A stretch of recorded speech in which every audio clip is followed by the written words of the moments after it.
ঠিক কিনা মুসলমান জোরে বলতে হবে। যে কোরআনের কারণে লক্ষ লক্ষ আলেম ওলামা আজকে জেলের মধ্যে বন্দী আছে, কোন টাকা রাহাজানি ছিনতাই করে নাই, কারো ঘর মারি খায় নাই, কারো ডাকাতি করে নাই।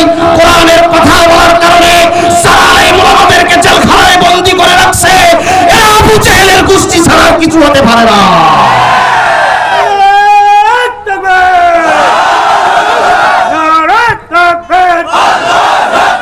ইসলামের শত্রুরা হুঁশিয়ার সাবধান, আলেম ওলামার শত্রুরা হুঁশিয়ার সাবধান। নারায়ে তাকবীর।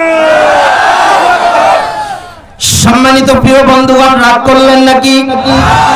আল্লাহ রাব্বুল আলামিন বলেন তাদের তাওয়াক্কুল হয়ে যাবে, তাদের মুতাওয়াজ্জু হয়ে যাবে।